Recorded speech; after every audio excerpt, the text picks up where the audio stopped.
It's been said by people much smarter than me about Erich von Stroheim. He had one simple rule for filmmaking. You take a close look at the world, and in the end it will lay bare for you all its cruelty and ugliness. So Greed has blown my entire fucking mind. I watched the 4 hour cut that Turner Entertainment did with Schmidlin,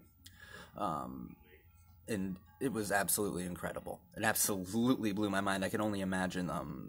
It sounds like one of those myths of Hollywood, right? The original 42 reel version that by some accounts were 8 hours, and by other accounts were 9.5, which only 12 people saw, and many of them called it the greatest work of art that they had ever seen. And it's now since been lost since MGM forced Stroheim to cut it down to just barely over 2 hours long for the original MGM release. And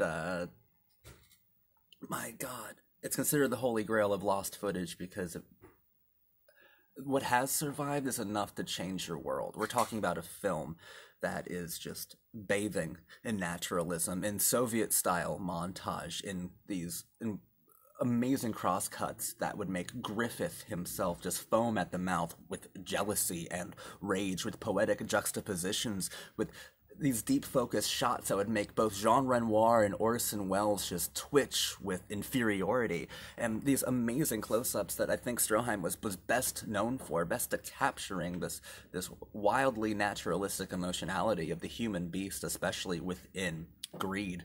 In fact, one of the reasons MGM hated it so much was because Louis B. Mayer, thought that it was glamourless, that it had no glamour, and that was kind of the point of it. It was so naturalistic. It was so incredible to see. Stroheim thought of the film as a Greek tragedy, and the film is incredibly fatalistic because these characters are fated to turn into monsters, to turn into beasts, to be vicious, to be animalistic, to be cruel to each other, almost because of their environment, not just the outside world, although that's like the broad kind of political reading of the film. The outside world kind of dictates what they're, that these people are going to be greedy and selfish and violent and just sadistic to each other because of like the confines of the economic system under which they live. But Stroheim really wasn't interested with the politics, although that is still there in the foreground. In fact, he has these awesome juxtapositions of of Mac and Trina kissing for the first time and a garbage truck drives by. It's always juxtaposed with the naturalistic ugliness of everyday life. But that's not exactly what Stroheim was interested in. It's there, but we can not even expand it. We can just bring that concept of we are fated to be evil human beasts by the environment that we live in. If we can actually bring it to a more intimate place, I think that Stroheim was a misanthrope entirely, and just keep it confined within not just the human condition, but the human anatomy itself, the human framework, the human psychology, that by curse of being human beings, we are fated to lash out at each other, to be entirely cruel, to be terrible to people. Since we are the ones who defined what terribleness is in the first place, we're the best ones at perpetuating that kind of wasteful and grotesque behavior. That kind of defines who we are. We are greedy by definition, and greedy when it comes to love, greedy when it comes to gold, greedy when it comes to emotionality, greedy when it comes to having some sort of monopoly on violence. We are greedy by product of being human beings, by product of being human beings within a civilization founded by human beings. It just gets larger and larger and larger until you are but a microcosm underneath this incredibly nihilistic blanket. This movie, it's one of the best movies ever made, and I haven't even seen, 12 people fucking saw the intended version, and Stroheim was so mortified at the cut that Thalberg and Mayer made him do over at MGM. He was so mortified by it and he was so deeply wounded by it. I mean, he still calls it his only film made with total validity. Total validity. His only film made that was fully realized. That was a full piece and work of art. And it truly is, and it truly was, because what does survive is extraordinary. It's more than extraordinary. I mean, we're talking about maybe one of the few films that motion pictures were made for. It's one of the only times that the full totality, the full scope of motion pictures was completely harnessed and realized, because you can see that in What Survives. And What Survives is something so beautiful and also grotesque. Something that I said is poetically juxtaposed even when you are watching it. So like your critical lens, your worldview, the way you're interpreting the film is also juxtaposed between the beauty and the craftsmanship and the composition of Stroheim with the grotesque truths that you have to admit within yourself. It's impossible not to think of yourself at your worst, or maybe at your most natural, at your most honest, when you're watching Greed. Greed is a film that makes you confront the greedy, or more specifically, the unattractive and very ugly components or qualities of who you are as a person. This is one of the best films I've ever seen. Erich von Stroheim, this Austrian-born Jewish filmmaker, is one of my favorite people on the planet. Absolutely incredible, and he's one of those, goddamn, oh my god, one of those famed directors who, was always over budget, who always was over schedule, until he was basically kicked out, like, during the Silent Age himself, and, like, almost viewed as a relic of it. But it's a relic of what I think is so beautiful, and why the Silent Age of film is probably my favorite era of film. It is a symbol, like Stroheim is the archetype, the director archetype that Stroheim really, to me, defined. And it was all about the art of the film, and it was before people truly believed that film had to have an inherent artistry, or that there even was an inherent artistry to film behind some sort of entertainment. We find some sort of disposable and financial value. Stroheim did not view film that way, as evidenced by 1924's Greed, but also films like Queen Kelly. These other films that he made are still so gorgeous and still so beautiful. But Greed, and when we're talking about Greed, we're hardly talking about a movie or about a film. We're talking about one of the maybe 5 Mona Lisas of film entirely. The full power of film, the full totality of it, has only been realized a small handful of times. And this is one of those times. This is one of those amazing times that you can't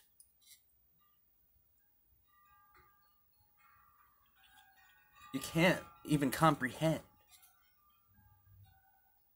This film is so good, it's unfathomable. Stroheim is such an amazing director that it's almost impossible to really grasp just the full extent of what he accomplished in Greed. It's almost impossible to really digest the brilliance of Stroheim. Stroheim, officially now, top 5 favorite director of all time. I'm going to seek out every film that I can find from him. And by looking up things about him, I'm finding out that so many of them have been butchered.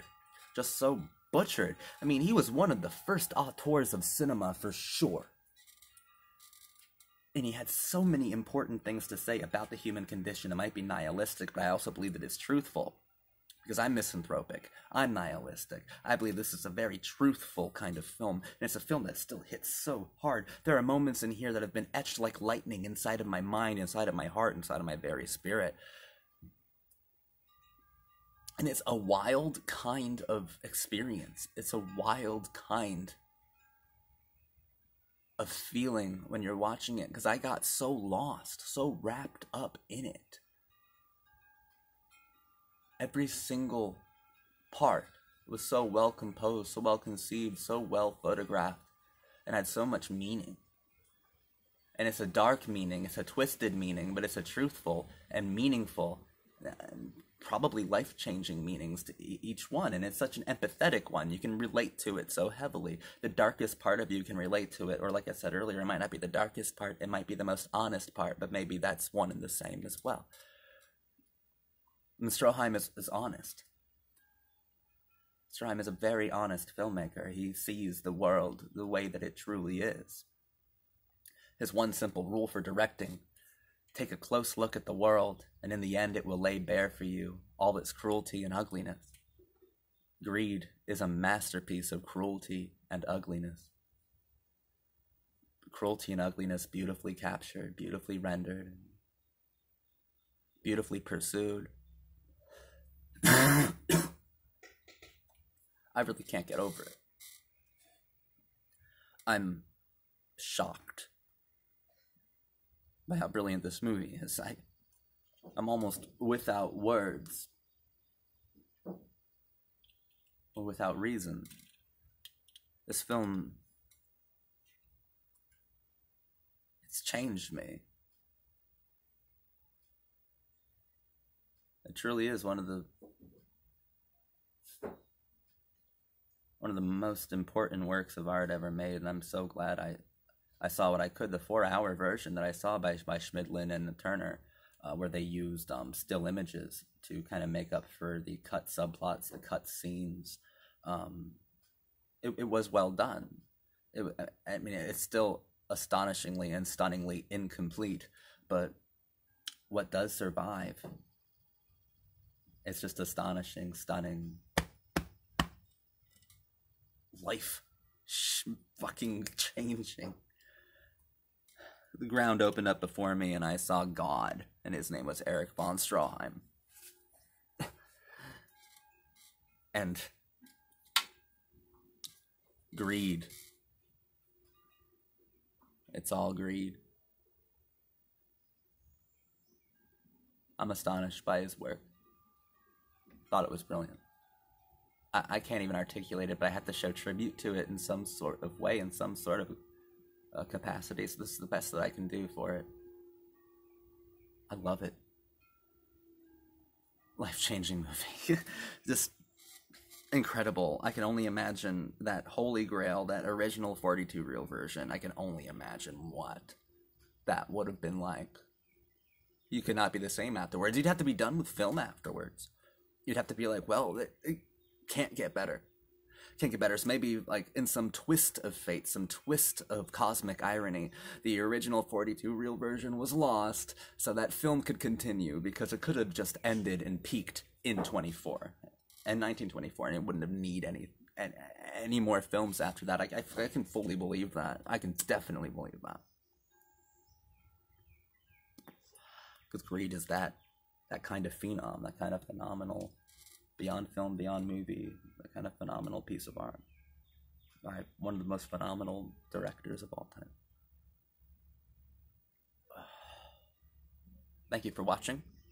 In the comments, what did you think of the film Greed? Have you seen it?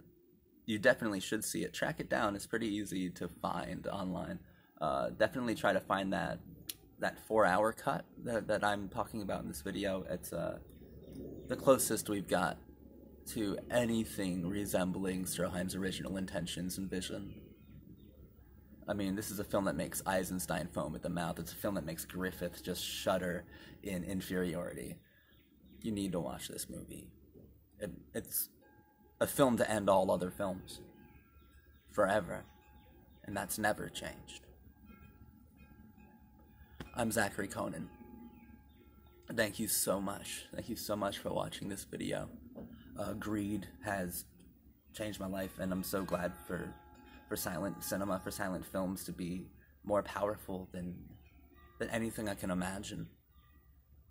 Than anything I could have ever imagined. This is more powerful than I could have ever dreamed of. Thank you, guys.